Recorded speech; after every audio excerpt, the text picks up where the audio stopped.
All right. Hello, everyone, and welcome to another episode of the Deskwarmers Podcast. I'm your co-host, Ike. And my name is Matthew. Oh, it is a great Saturday evening, Ike. What'd you have for dinner? Some chicken Alfredo, pretty solid. Some yummy bread with it as well. What about you? Oh, yeah?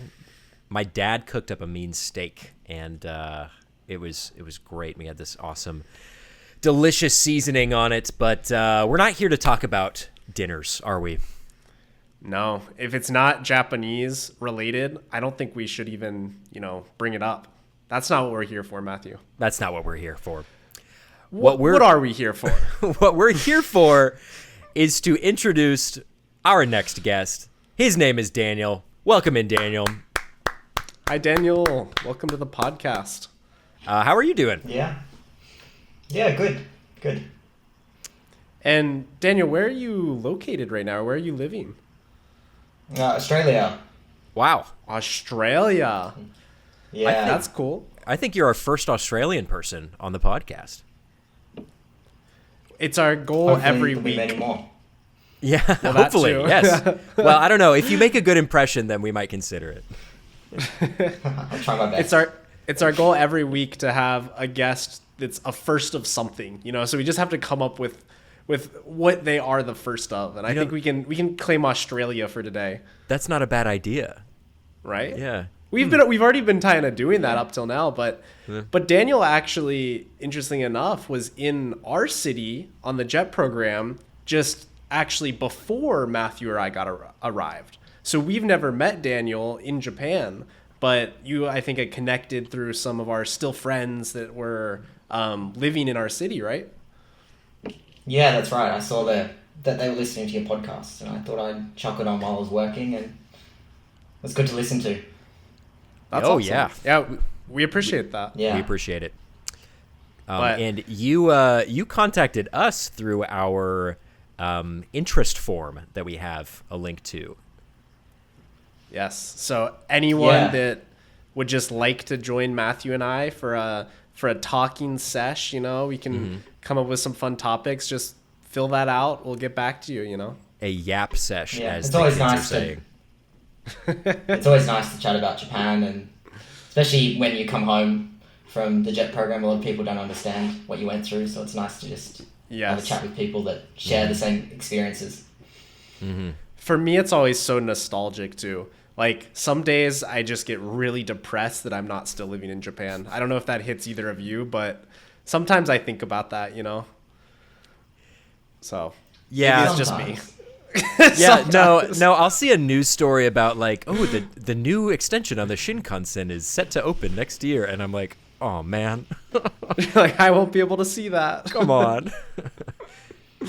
Or even for Matthew, since he stayed an extra year after I Yeah. left, some of those stories you talk about, I'm like, I'm really sad I wasn't, there for those as well. And I'm sure for Daniel too, he had all types of stories that we weren't there for either. So it's just a continuous cycle, as they It say. really is. But I think Yeah. today, some of the stuff we wanted to talk about, we're getting a little bit closer to when new applicants start going to Japan. And I know a lot of people are trying to be prepared. And so we thought it might be good to talk about what we recommend you bring or prepare before actually moving to Japan for the Yes. JET program. Yes. Yeah. And so- it's a really big thing to think about because you're considering moving to another country. Do you bring all of your belongings? Do you store some at your friend's house, parents' house? Do you expect to come back to America? Do you expect to stay in Japan for a long time? These are some things you probably got to consider now that you have that plan. You've been accepted into the program. And or you were not in the JET program and working for another company that does dispatching English, or like a conversation school, like our episode last week. So I bet a lot is on your mind if you are in one of those cases. For sure. Daniel, do you want to kick us off? Was there any things that you felt were really hard to find in Japan, or things that you had maybe wished you had brought from Australia when you were moving? Not really. Sometimes I feel like I actually overpacked a little Really? bit. Yeah, and we can definitely talk Yeah. about that too. I think for me, from where I live in Australia, the climate in Kumamoto is a lot hotter than I was expecting. And so that was quite a bit of a shock, whereas I ended up wearing basically the same, like, clothes, like airism clothes every day in the end. So I didn't really need as many clothes as I thought. Yeah, because In that, I also experienced that with the clothes. And actually, for me, it was especially worse when I was doing my host family stay when I was in college. So my 2-month summer, I packed a huge suitcase, had all types of clothes from my wardrobe. Like, we're talking sweaters, like 6 pairs of jeans. At the end of the day, I just bought new clothes when I got to Japan, and then I didn't even wear the clothes that I had brought from America. Oh my gosh. And so I made sure that I was very conscious when I moved to Japan the second time for the JET program to, pack a little bit lighter, I guess, as far as the clothes went. But what about for you, Matthew? Did you experience that too? I am a person who overpacks to begin with, and I knew it was going to happen as I was doing it. So I was conscious of this. However, I felt like I could have packed more. The stuff that I took, opposite, yeah. The stuff that I took was, to me, absolutely necessary. But I'm kind of like a pack rat in that way, where I always have to have like extra things on me, and I always need to prepare an extra pair of clothes. I had a whole pocket in one of my roller suitcases dedicated to spices that I knew I couldn't get in Japan, in particular tahine and the Trader Joe's everything bagel seasoning. With 2 very specific seasonings that I use a lot in my diet. Also, this Meat Mitch barbecue rub. It's from Kansas City, where I'm from. So that as well. So the seasoning. Yeah. from an Australian perspective, I packed some Vegemite. Of course. Vegemite. Of course. You needed that. Yeah, pretty much a brekkie staple. Yeah. Yeah. Brekkie. I also, Matthew, did pack some spices and sauces. I packed some taco seasoning. Mm-hmm. I packed some other. I mean, like, I think I even brought like 3 bottles of Sweet Baby Ray's barbecue sauce with me. Oh God. No, it's good. It's good. And I definitely went through that right at the start, and then once I ran out, though, you can't really replace it unless a family member is shipping you a package. So it was definitely like, and then I did go back to the US once, and so when I came back, I once again restocked all my spices and sauces and everything. But this is a whole thought conundrum. Like, whether it's different than like if I thought, or if we all thought we brought the right amount of things and we brought the right stuff, did we overpack or not? But like the things you can and can't get in Japan, and weighing which you want to reserve for your luggage space, that is a completely different topic of conversation. Like sauces and seasonings and spices, I think personally that brings a little touch of your home, your culture, and that can really bring, like, if you ever get homesick or you want to share your culture or home with other people, like Daniel and the Vegemite, that's a perfect way. did you ever share that with any Japanese people, Daniel? A little bit when I first got there. Okay. But but that was also a bit hit and miss. Some of them liked it, or maybe they just pretended to. Some of them liked it. Oh, well, I don't maybe think they I've ever pretended tried to. it. I don't think I've ever tried it, to be honest. But yeah, I mean, Quite things an like that. umami Though, flavor. Oh. that's Yeah. I don't. Can you Yeah. even find that in America either? I'm sure you can somewhere. We have some import stores. Yeah, you'd have to go to a specific one. Yeah. But yeah, going off that, I mean, it was definitely like I was glad I brought that stuff, and there are some import stores in Japan too, Yeah. because I was able to find it in Japan at Kaldi. Called the Yeah, Kaldi was nice to Yeah. us. We had Shop one at in our Kaldi a town. Then I think like Costco is another place that you could get a lot of or imports, I guess. Yeah. But I think as far as like I was able to get a lot of Mexican supplies at Caldi. Yeah. Like Mexican food, and then Costco we'd always get the Kraft mac and cheese. The huge box. It was too much though. Costco and Kumamoto only opened up just before I left, so otherwise we had to go for for it. Yeah. Wow, that really saved our lives. It really did. We were at Costco all the time, if not for the groceries, for like the bulgogi bake. Matthew, do you go to Costco in the U.S.? I do, yeah. Have you ever tried the chicken bake? For the first time, like 2 weeks ago. Yeah, I tried it. How was it? It just made me extremely disappointed. I finished it.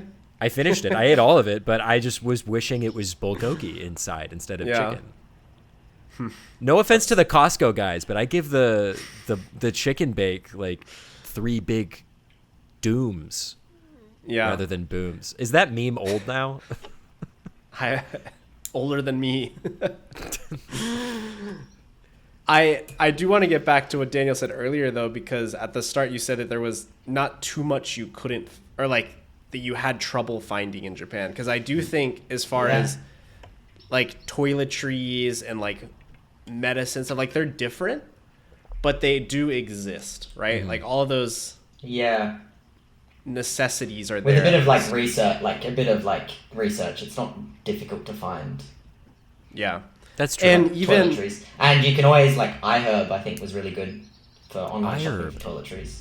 I never used that. I would just use Amazon, like Japan. Yeah, and Amazon's they had a good. lot of stuff too. Yeah, so I think Tom. The only thing, hit and miss was shoe sizes. Oh, that is true.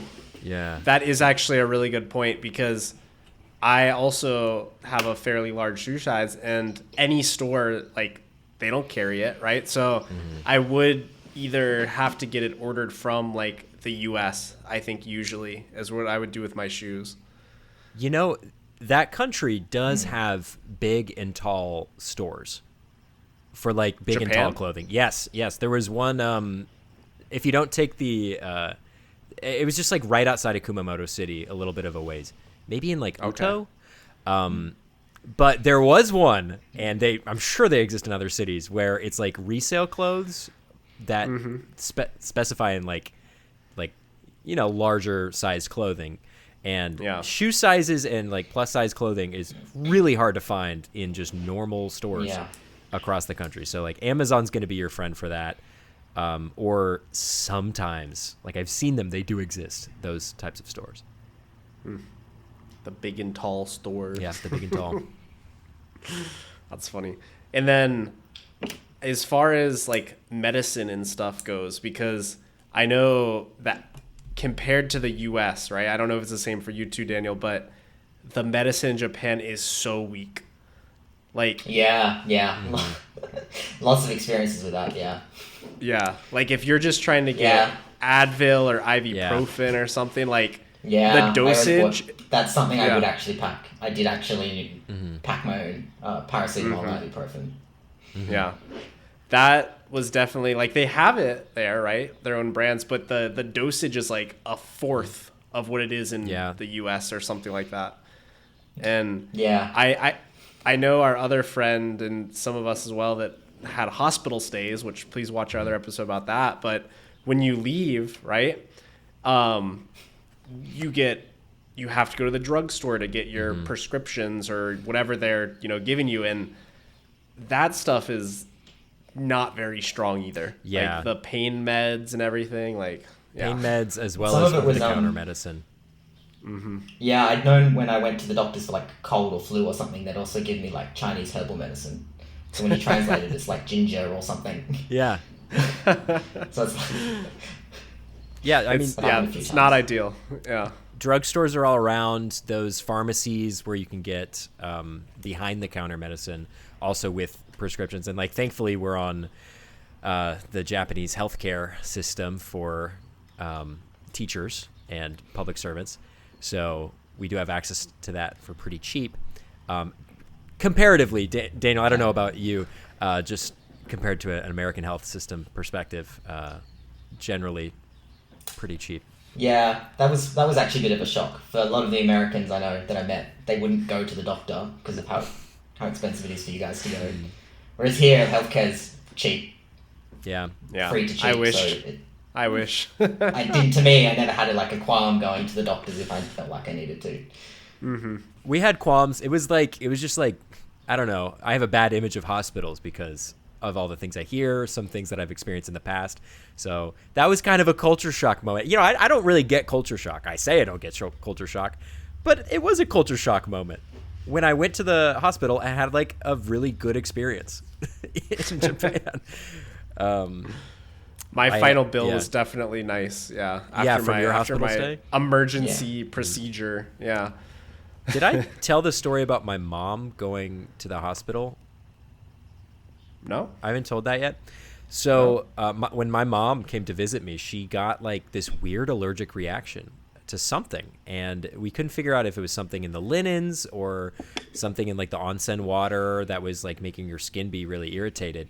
And we were freaking out. What are we going to do? We have to go through like the Japanese health system. Like she's got to go get checked up by a dermatologist because this could be something serious.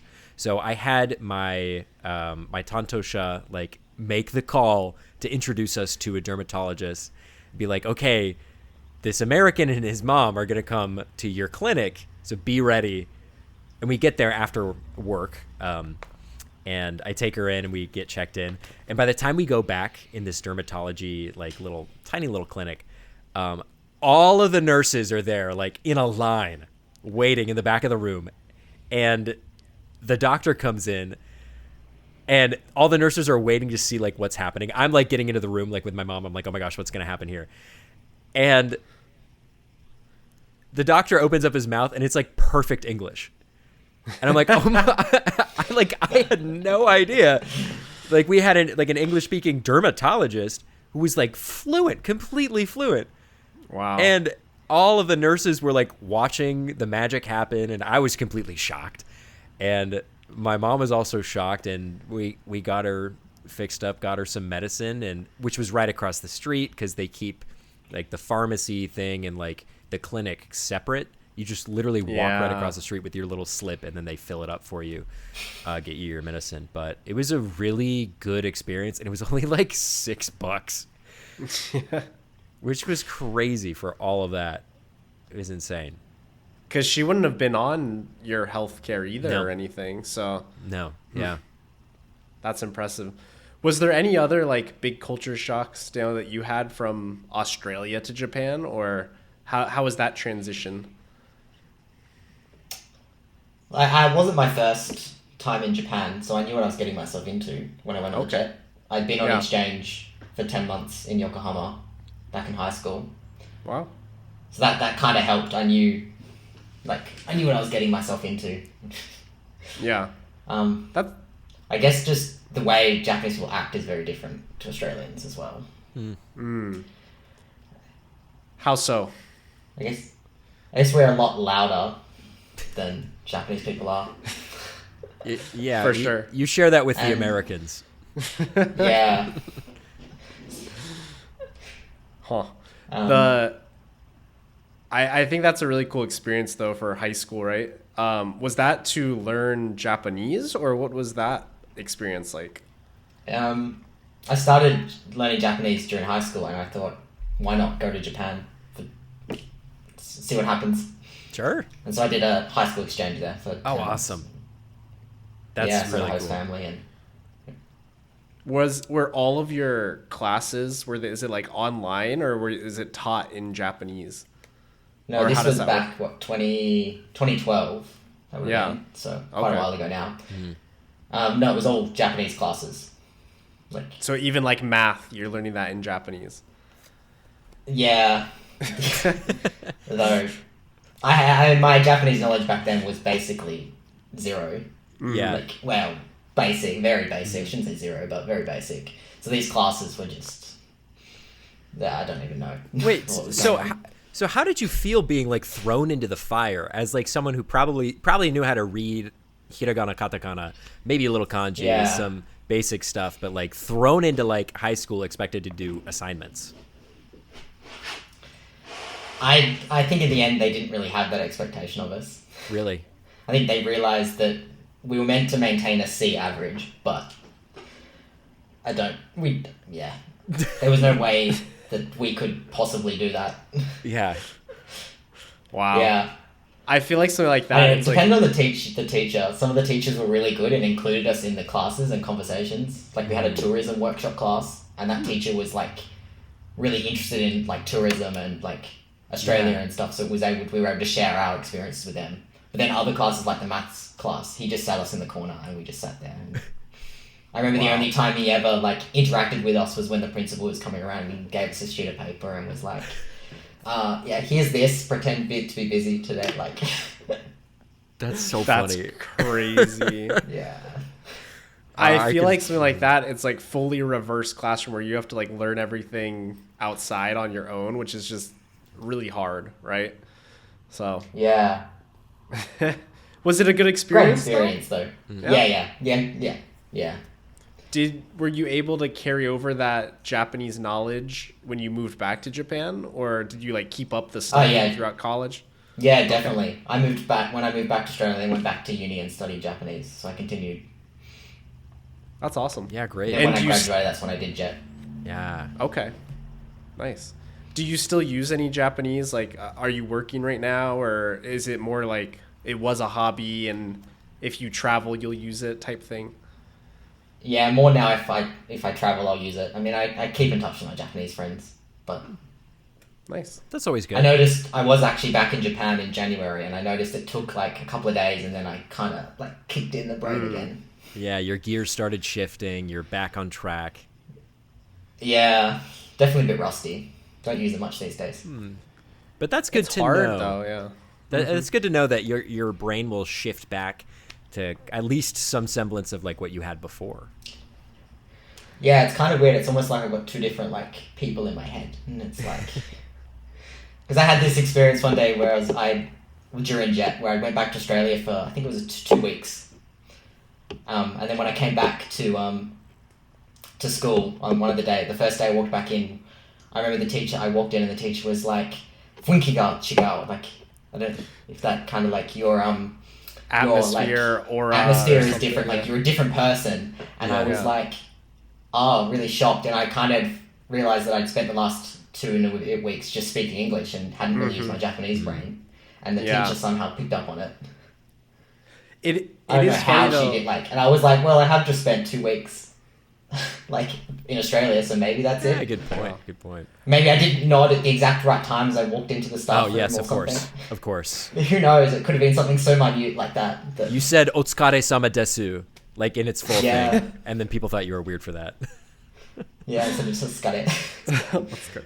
It was funny too because when I first got to Japan and I met the principal and we were like shaking hands and stuff, and I was introducing myself in Japanese, and I do think that my attitude or like just like everything kind of does shift, right, when I'm speaking either English versus Japanese. Like I feel like it is kind of crazy how it almost is like two different people, because like I was introducing myself being super like polite, respectful and everything, and the guy was like, "Are you sure you're not like, you know, Japanese already or whatever?" He's like you fit in here great already or whatever. Like something like he said something like similar to that, and I was like, I guess because when I am learning the language or like immersing myself in it, it's like you want to try to mimic some of the characteristics that like they do, right? Even like saying instead of like saying like eto or ano or something, right? Like even to that degree, even that shifts in your brain, No, right? exactly. Or like, Exactly. If I get hurt, I literally go ita. I'm like ita. Yeah. Ita.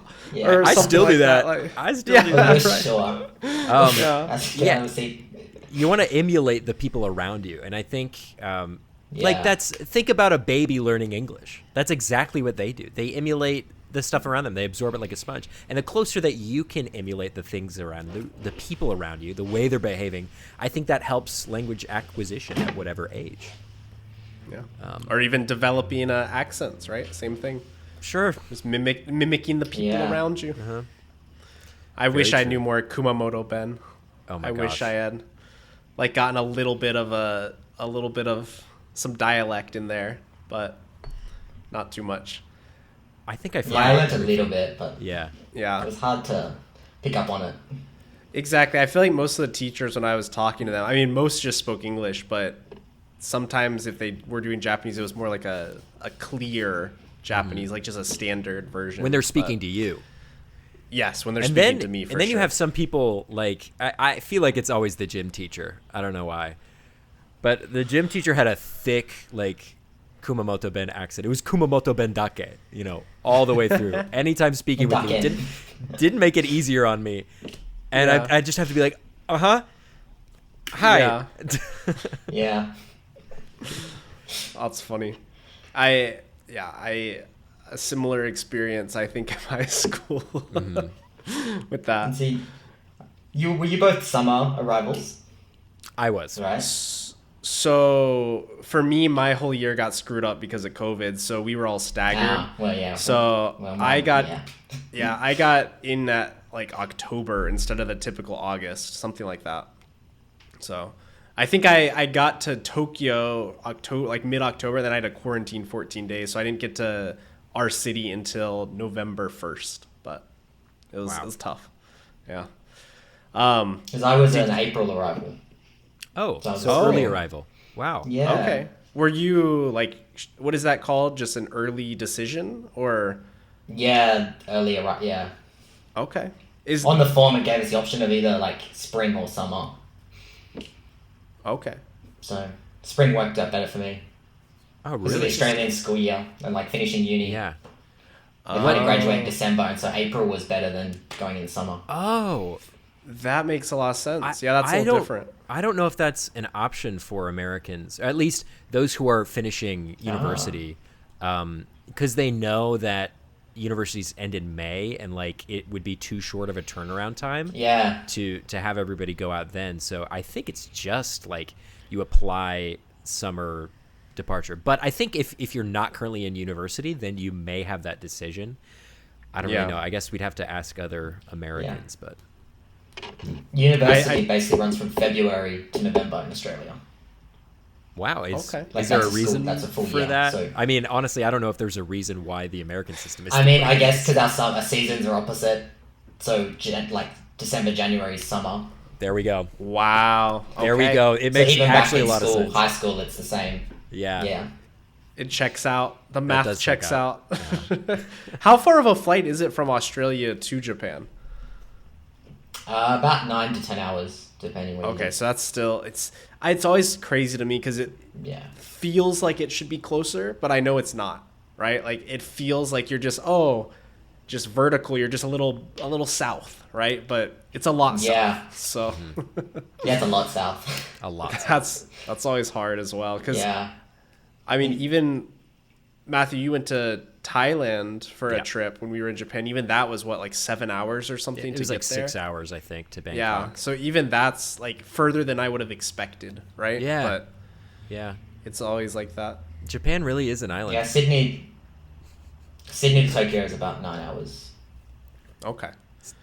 Oh, Yeah. wow. And then I do know also, kind of back to the starting conversation, some things that are really like strongly recommended that you bring when you come, because the things that jumped to my mind were like cash, omiyage, and then your international driver's permit. Yeah. Were like the three things that I was really thinking Yeah, Any definitely. visas.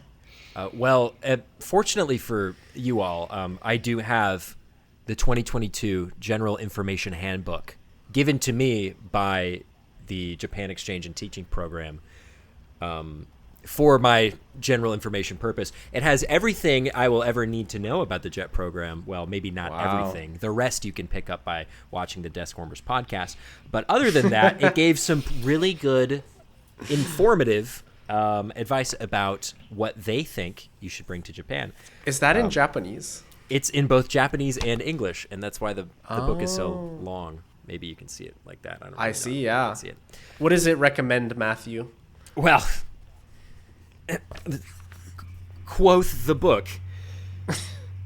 Please think carefully when packing and only bring a small amount of luggage. The baggage you bring to Japan should be limited to your most important and smallest items. Any excess baggage costs charged by your airline will be your own responsibility. Be certain to attach the special baggage tags you received at the post-departure orientation in each piece of baggage you bring to Japan. Pre-departure orientation.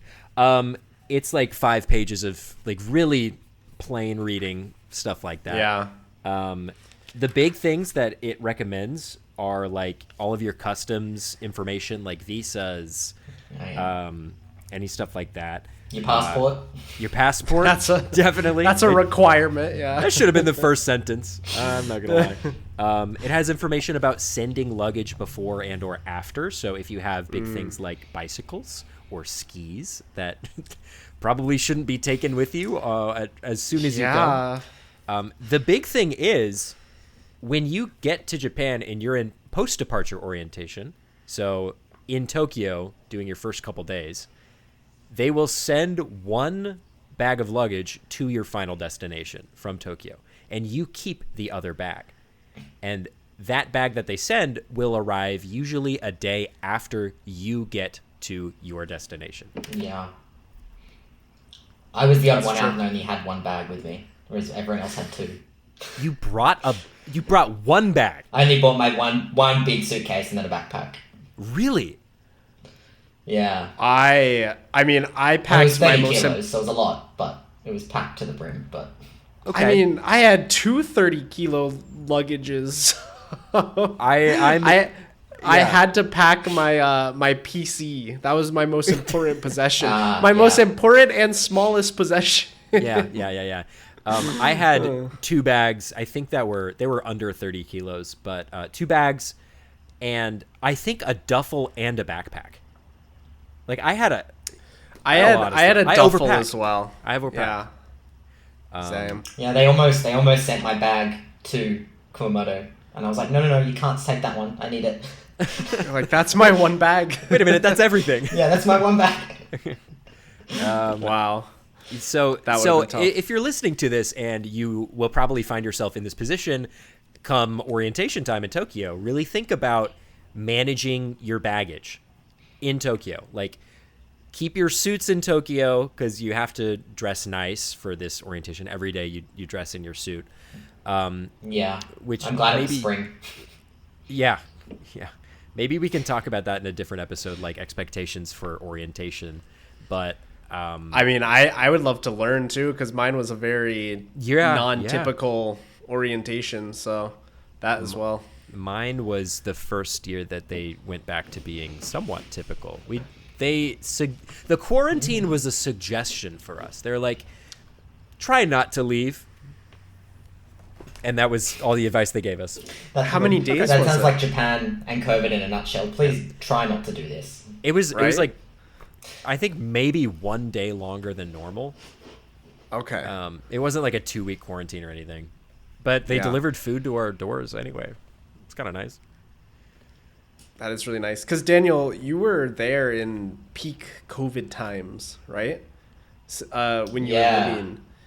What was that like from jets weren't allowed in. So was everything a lot different? Or people weren't traveling?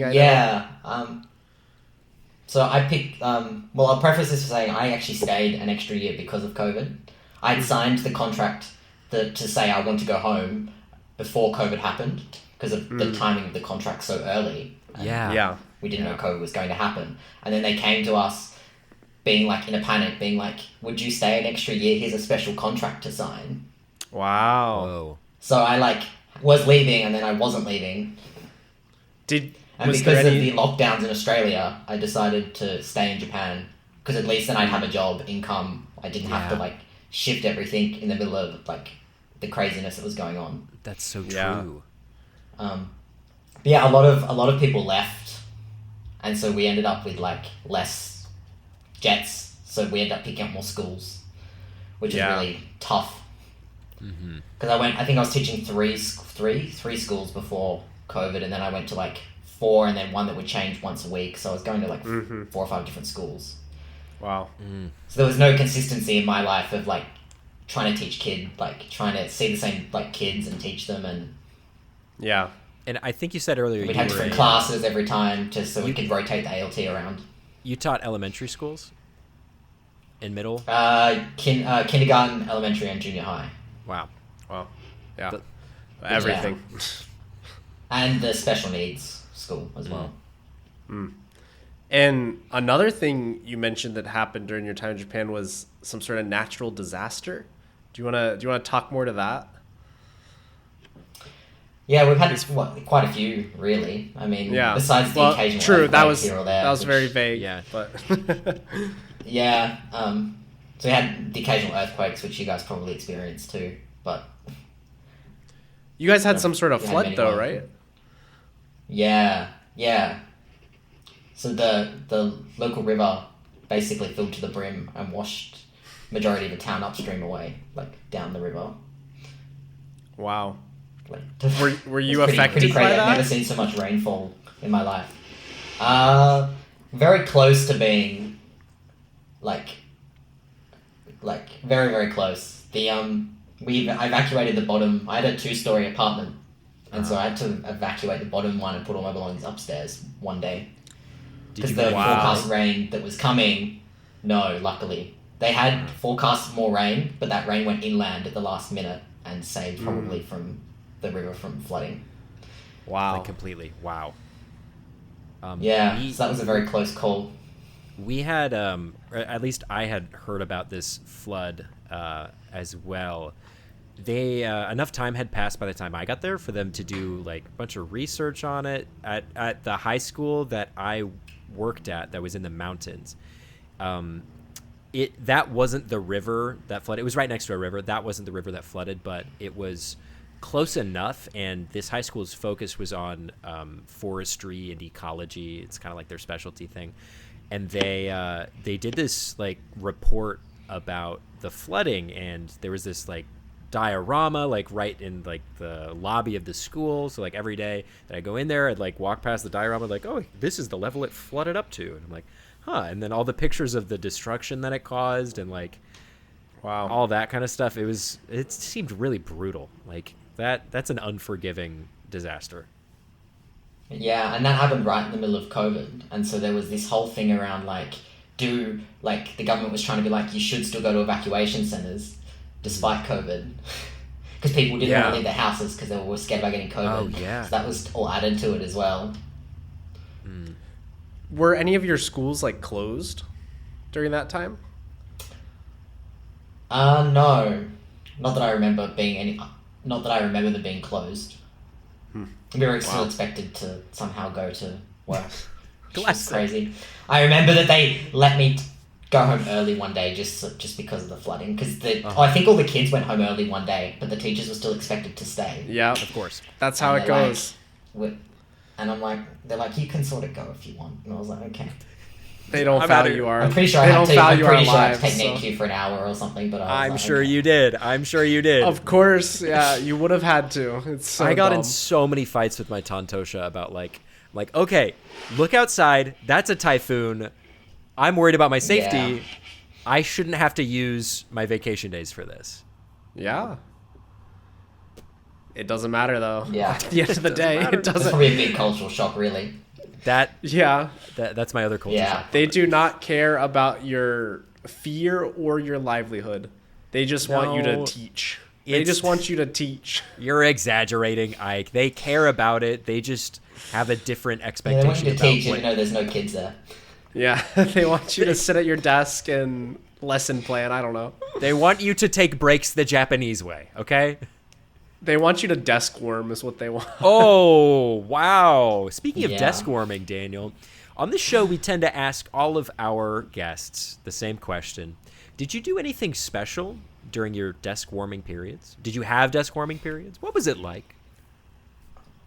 I had lots of desk warming. Lots and lots. Yeah. It's actually one of the reasons I wanted to leave Jet, really. Really? Yeah. I got kind of just sick of just sitting around not doing much. Mm-hmm. There were days where you would just go to school and the teachers would be like, we have an event on today, and they obviously forgot to tell you or tell the Board of Education to change schools for you for the day, so you just sit around not doing much. What did you usually do during that time? I did some free university like classes while I was there, just online, because I was at my desk and I was like, why not? They're all like online lectures and tutorials, so I was like, why not? Yeah, that's awesome.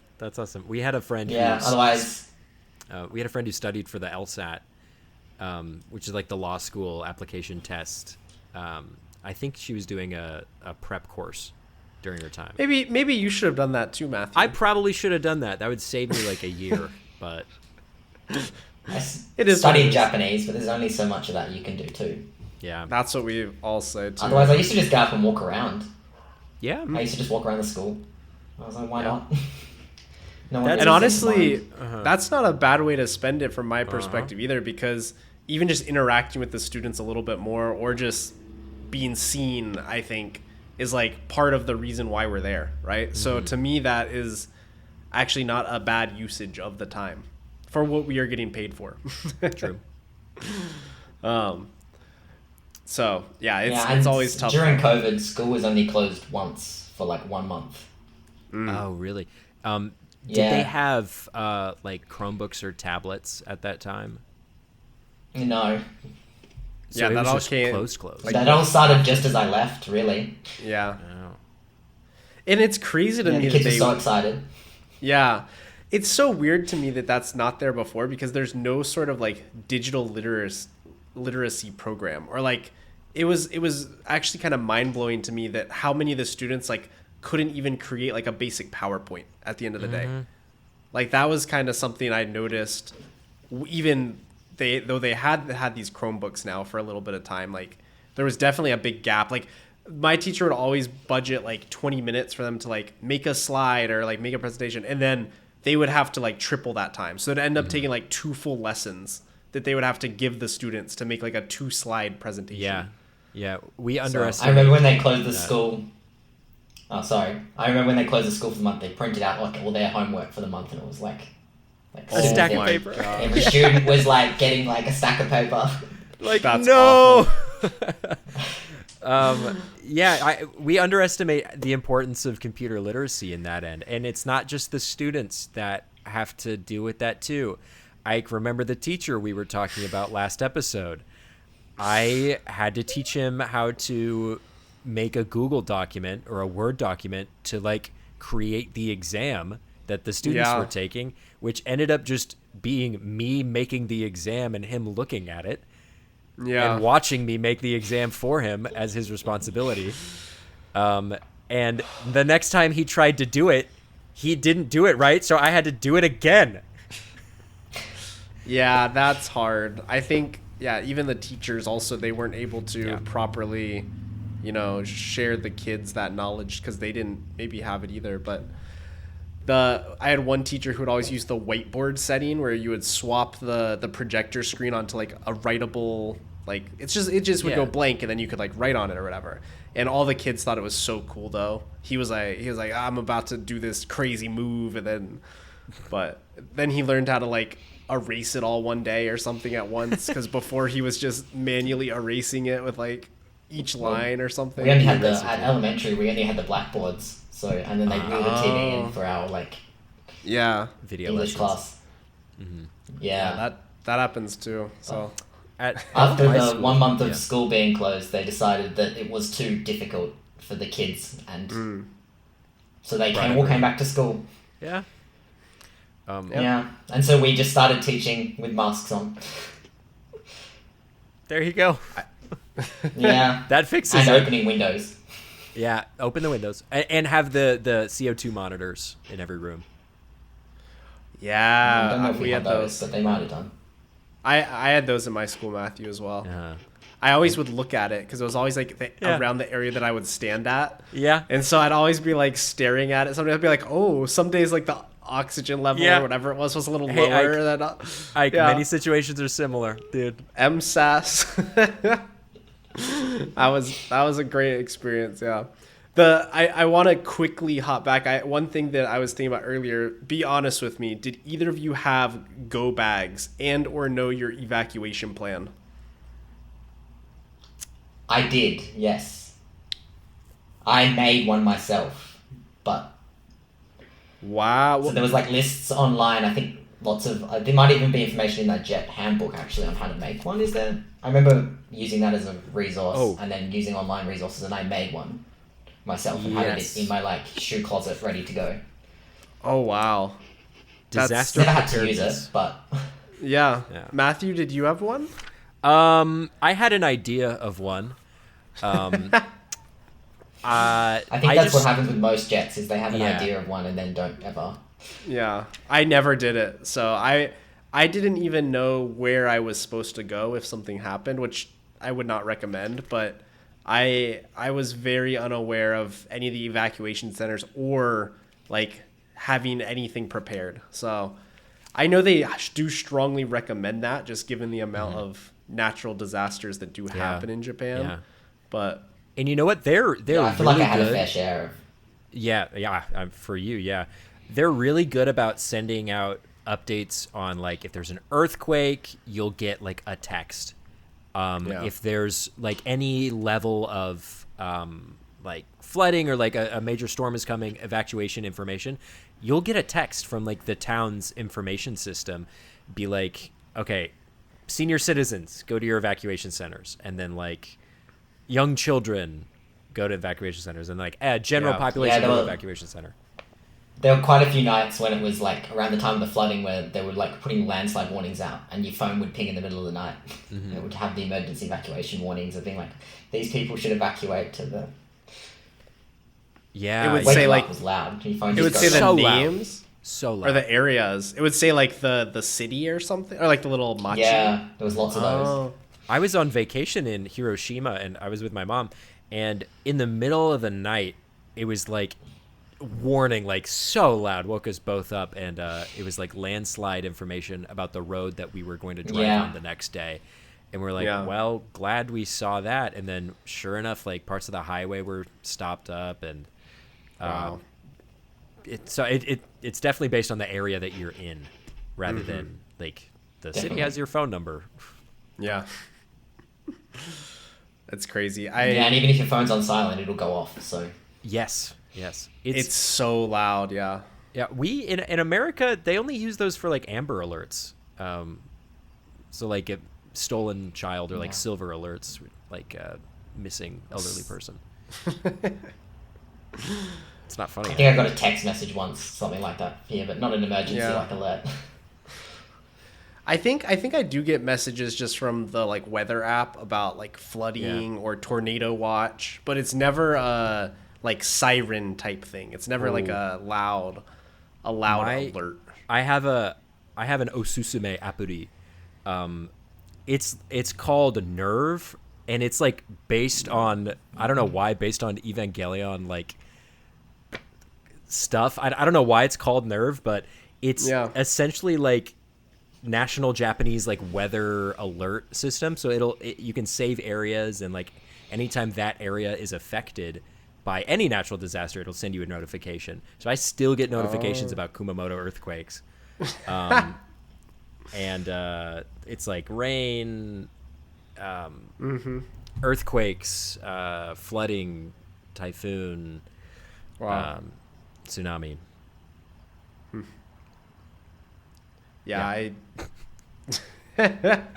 That's funny. I think even Line would sometimes send messages, like because I was in the I was in the Kumamoto like Line group or whatever. So, but I don't know.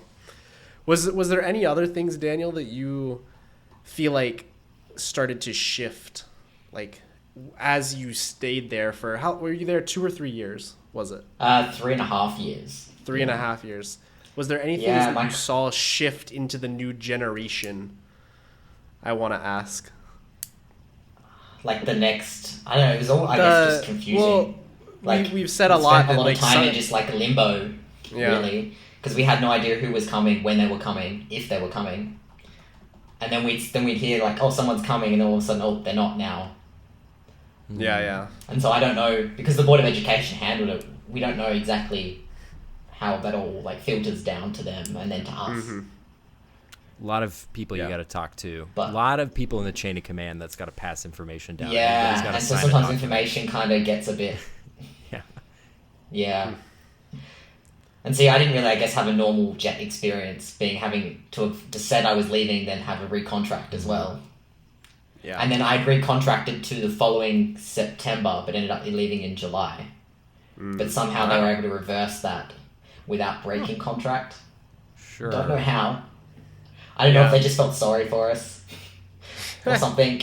Because the Australian government kind of forced my hand in coming home. Like, they made you come home? And yeah, because of the Olympics, they prioritized all the Olympians over everyone else, and flights were like, they then cancelled all the flights. Wow. And the only flights that were available for like 3 months were like either really expensive or like basically already sold out. Wow. Because of the Olympics. And so if I was to finish in September, there was a high chance I would have got stuck in Japan. Whoa.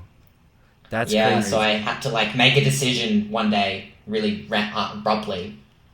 Well, this would have been back in May, I think, roughly around this time. And I had to like get all this information. I'm like, I'm gonna have to leave early because I get an email from the Australian government being like, if you want to go home in September, you probably should come home earlier because there'll be no flights. And I was like, that's when I finished jet. Yeah.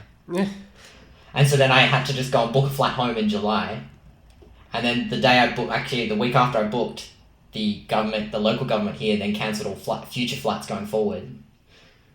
And so it was then up to Japan Airlines, who I was flying home with, to actually get me home. And luckily they honoured the flight because that's awesome. I was told that they could just cancel it and then I would have been stuck. Very, very. And because of the way, because of the way jet works, you're only allowed to stay in Japan for 1 month after and still get your free flight home. And so I couldn't take that risk of finishing in September and then not being able to get home within that month. Yeah.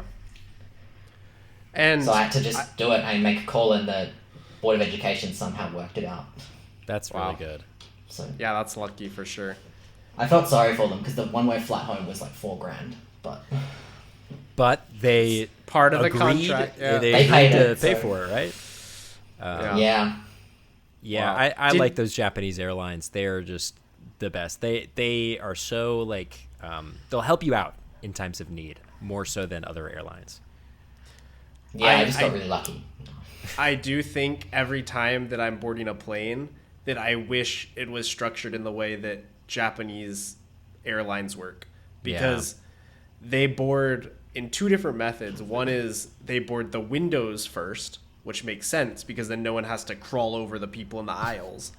And then they also board back to front, which also makes sense because then no one has to push their way through the people that are just sitting down. And I will never understand why people want to get on the plane faster in America. I don't understand why the same thing happens in Australia. I don't understand why the gate lights just are hanging out around. Like your boarding group. Yes, your boarding group 8, and you are waiting in line for boarding group 1, and then you're just getting in everyone's way. Like, why are you doing that? What's the point, right? Like, I like literally Japan was so insane with their boarding process that our giant plane, like the one from Japan to the US, they boarded that entire plane of like, I don't even know how many people are on that plane, like 300 people or something, in like 10 minutes. And I don't know, like, that doesn't happen. We start boarding 45 minutes before the flight even starts for like a 50-seater plane. Like, I don't know. You speak the truth. You speak the truth. I completely agree.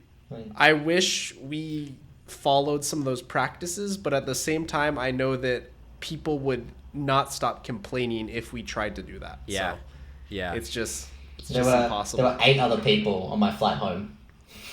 8? Including myself. So 8 people including myself. For an international flight? That flight. Yeah, wow. My flight home after jet. That's crazy. And then we landed, and then we get greeted by the Australian government announcement of being like, you're put into mandatory quarantine. And then people board and they're in the full PPE gear. Yeah. Wow. So Daniel, I have a very weird juxtaposition. I have a similar story to you, but from the perspective of coming back from China. I was I know this isn't about Japan and it's kind of a tangent, but I'll make it quick. So I was in China during the start of COVID. It was Chinese New Year. Everything was great.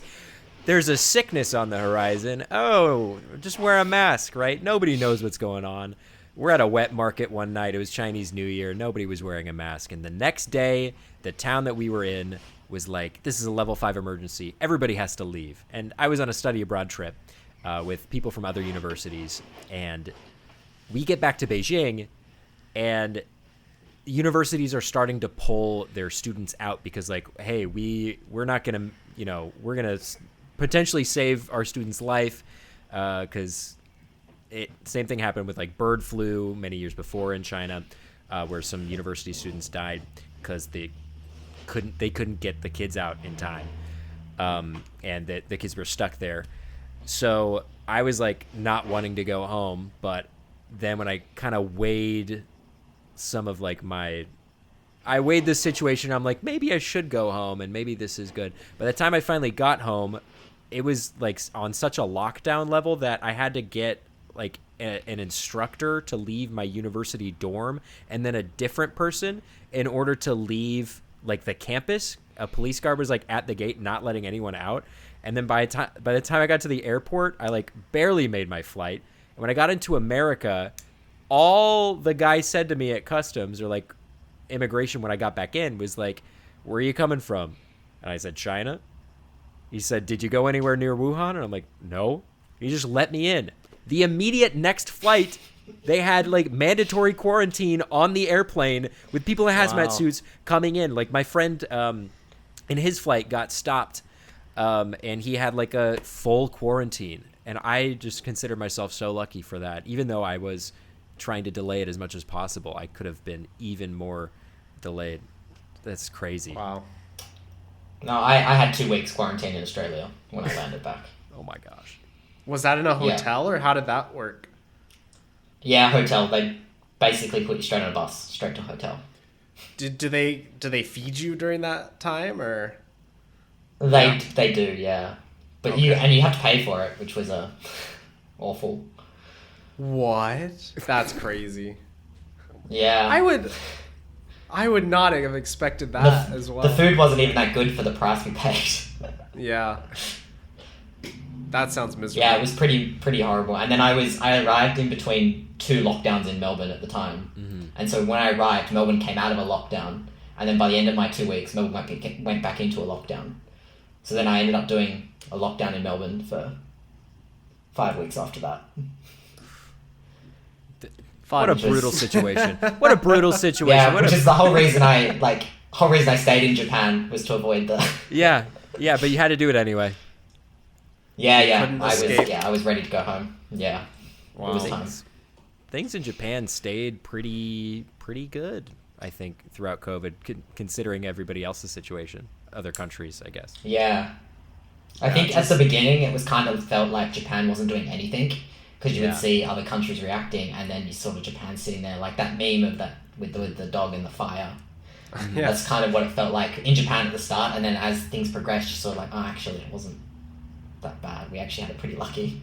Mm-hmm. Yeah. Because like the Kumamoto prefectural government would advise us not to travel, but the federal government had the travel campaign on and was doing 50% discounts on like hotels and like food vouchers. So I did actually go traveling.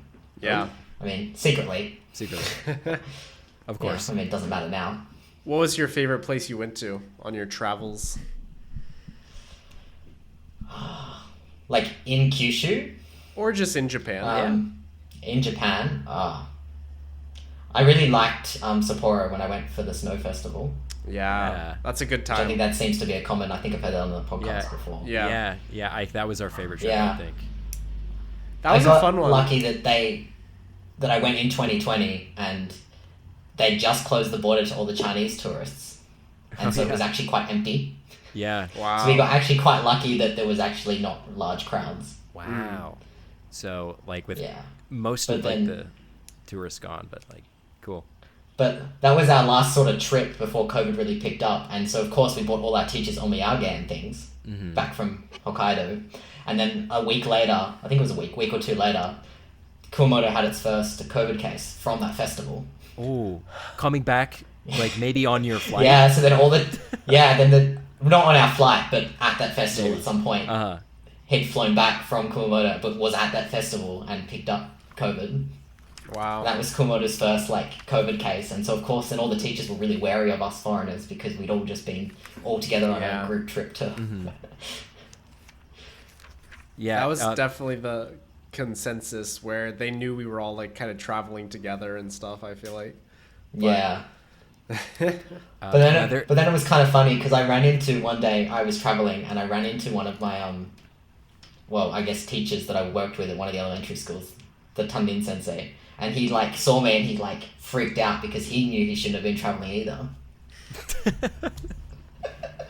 And so then there was this kind of mutual understanding. Yeah. Yeah, and then there's this kind of mutual understanding of, please, I won't say anything if you don't say anything.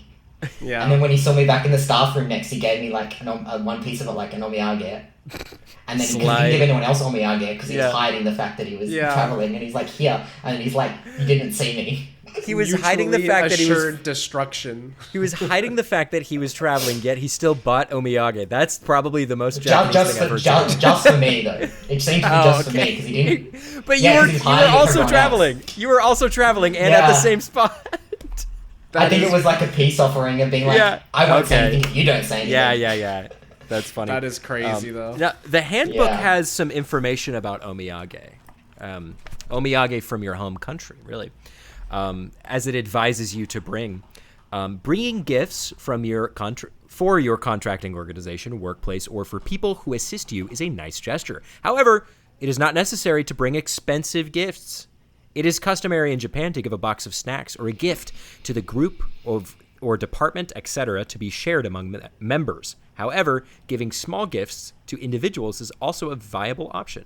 Gift ideas include box of chocolates or cookies, photo book from your country, tie clips, badges, scenic calendars, sweets, keychains, stickers, especially for students, etc. Wrap individual gifts or buy small bags of items and put them in. I took share packs of chocolate. That was my... Yeah. Yeah, I think kind of like how they do in Japan, really. It was just kind of here's a bunch of Australian chocolates and things, and then I can just hand them out. Because I didn't know how many schools I was going to until I really got there. I didn't know how many things to buy or how much, so it was kind of hard to manage. That is true. I do so think I'd say don't stress too much about it, but bringing snacks or candy or food is probably the best because you can really show something unique or the taste is going to be different, right? Or something like that, where I think giving other little trinkets or something so I brought pens from my college and some other little goodies from the just college store, and those are nice and everything, but I think it's hard, one, to know how much you need to bring of those, and also those do get more expensive, I think, than just getting a box of candies or something. So yeah, it's the gesture is appreciated more so than what the item is. It would be cool maybe if you brought a trinket to somebody, but I think maybe if you make a really good friend in Japan, a Japanese person at a school that you work at, or maybe you constantly run into someone at the bar, or you have a favorite bartender in town that you want to leave your possessions to, like Makoto-san, in our bar that we always went to. That's really good. I think if you want to do that kind of thing, save those trinkets for people who are I don't want to say more important, but keep it valuable because you only have so much luggage space. Yeah, for sure. Yeah. Is there any other topics that we have for today? Well, I feel like we've... I could keep going, dude. I have this whole book. Right? He has the whole book. Is there anything else interesting in the book? Items not to bring. Okay. What should you not bring to Japan? I'm going to ask both of you. What do you think is on there? I mean, too many clothes, oversized items. Surely illegal items is up there, illegal drugs or surely that is the first subsection is illegal items. Yeah. But the hardest part about that too is I had a friend who needed ADHD medicine and stuff like that. You can't get in Japan. It doesn't exist. And so for him, it was really challenging. Like, this was part of my study abroad group, but for the 2 months that we were there, it was really challenging for them. But so I do know certain drugs they won't have a replacement for, even if it is prescribed, right? So that's hard too. Yeah, I had that issue when my family came to visit. My sister takes medication, and the medication she was on, she wasn't even allowed to bring it to Japan, even for traveling there. There's a form you can fill out. There's a form you can fill out for taking medication called the Yunyun Kakuin-sho. It's import confirmation certificate for individual medications. So Yunyun Kakuin-sho. Just about that. But illegal items. This is a more fun topic. I turned to the wrong page. Dang it. Illegal items. By law, it is illegal to bring in or import the following items listed below. Drugs. No surprise there. Such as cocaine, heroin, stimulants, marijuana, etc. Hand pistols. What? Firearms ammunition as well? No way. Counterfeit currency, bonds, forged materials, and imitation replicas of weapons. Pornographic magazines or videos and books, drawings, and carvings that cause offense.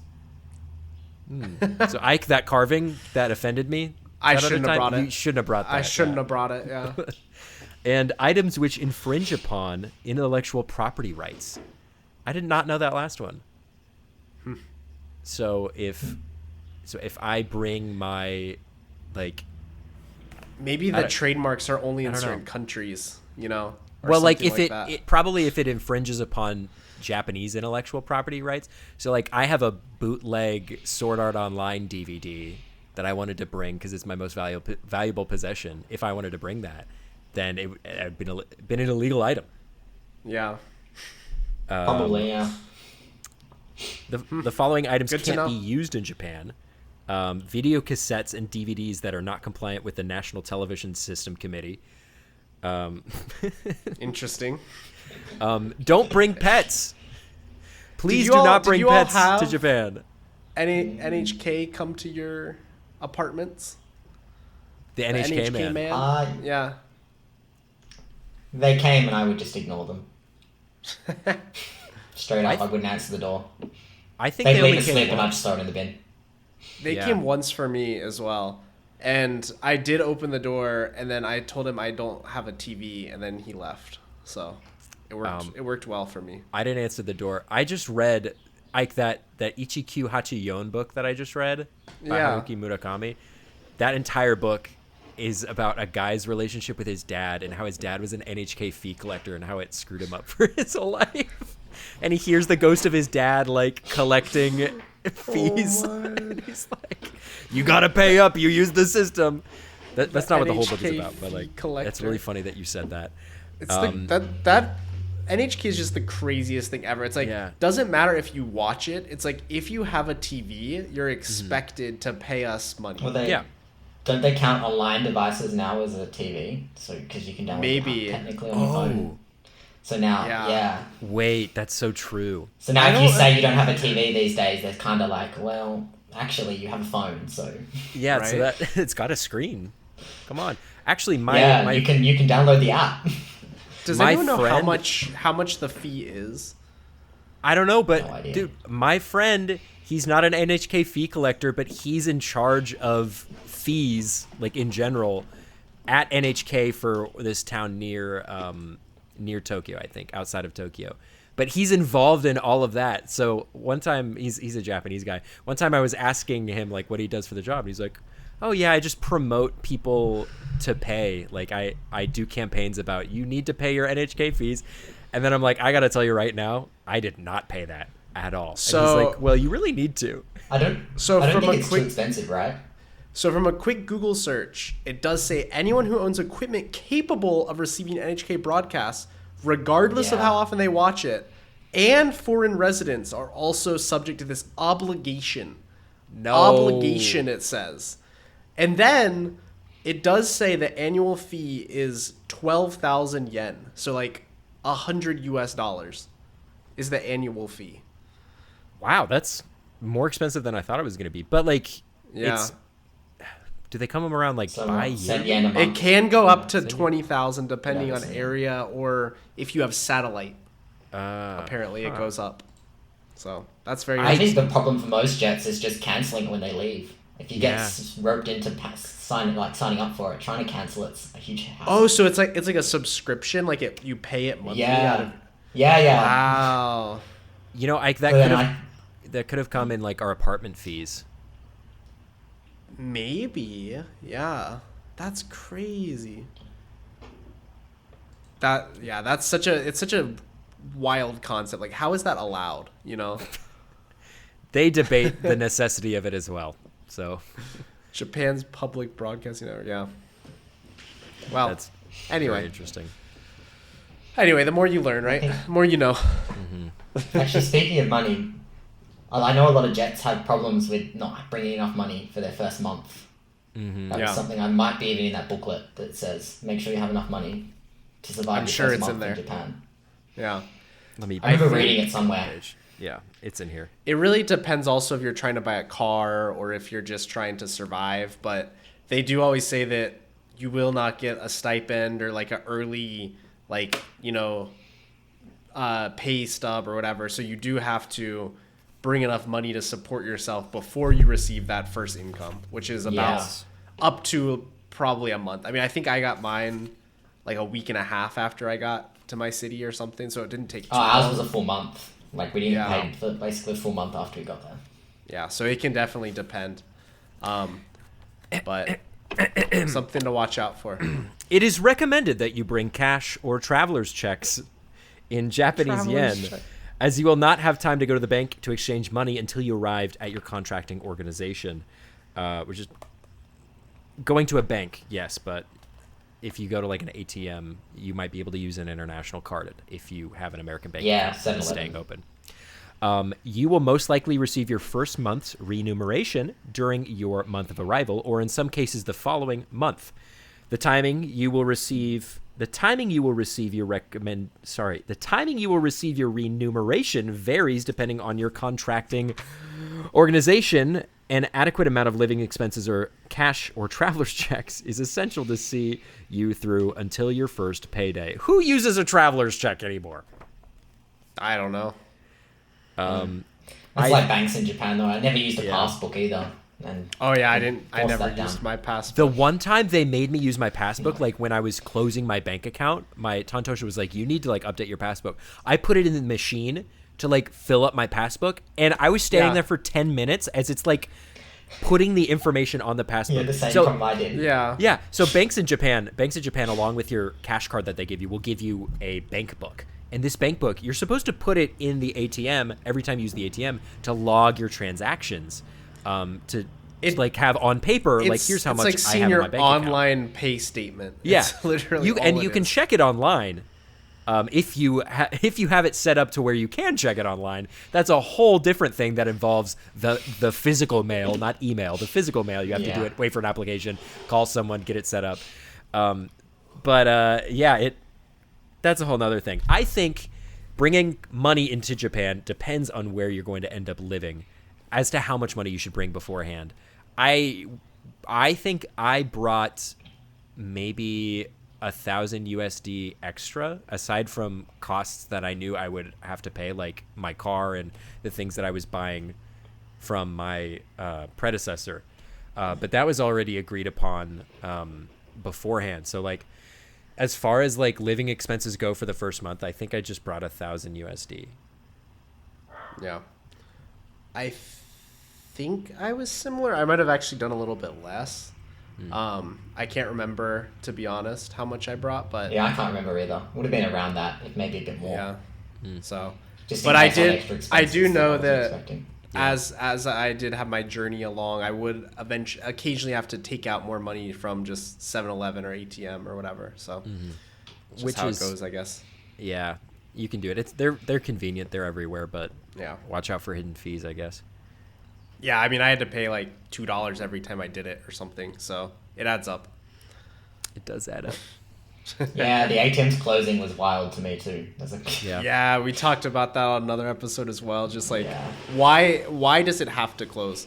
And then getting all your cash out before a public holiday was... Yeah, because it'll be closed on public and then run out holidays, of money too. at the ATMs. That I really have only heard, affected though, me once. The it being ATM ran closed. out of money? No, it being Yeah, closed on a it public did. holiday. Well, I mean, they close every public holiday, but like, for me, it was closed and I couldn't get to it. I'm like, what's going on? But Daniel said they ran out of went money. to go early one day. Yeah, they ran out of money. One of the ATMs I went to. They ran out of money. It was like because the emperor abdicated, and we ended up having like 10 days of public, like something silly of public holidays straight. And so I guess people needed get enough money out for the entire time. Wow. And so there was huge queues for the ATMs, and a few of them ran out of money. That's quite funny. Yeah, I think if you're in a larger city, I think it's more acceptable to use card. But like I have friends that live in Tokyo and they never use cash, so it just depends. Since we were in a more like rural area, but Yeah, I noticed a huge difference on my travels this January compared to even a couple of years ago. yeah, I think it is Cards are getting. way more accepted now. They're slowly getting there. You know, one day. One day. So, yeah. Well, anything else? No, I'm good. I'm good. No. Well, I mean, I'm sure it's endless, but Yeah, right. It's always fun to chat and talk about our fond memories of our experience, and hoping lots of other people can yeah, plenty of good go on memories. a similar journey. Yeah. Interesting memories. Well, if anyone watching or listening has any further questions, we'll be in the Discord ready to answer anything and everything. So you type that question, or in the comments section of this video or podcast if you're listening audio on Spotify, Apple Music, or any of the other podcasting services out there. Daniel, it has been a pleasure. Yeah, thanks for joining us. Nice to meet you both. Yeah, hopefully we'll get some more applicants via our intake form as well. Who wanna be on the podcast. So yes, if you think you'd be a good candidate, don't hesitate to do that. I'll leave the link to that form in the description. And have a good night. yeah, see ya. Bye.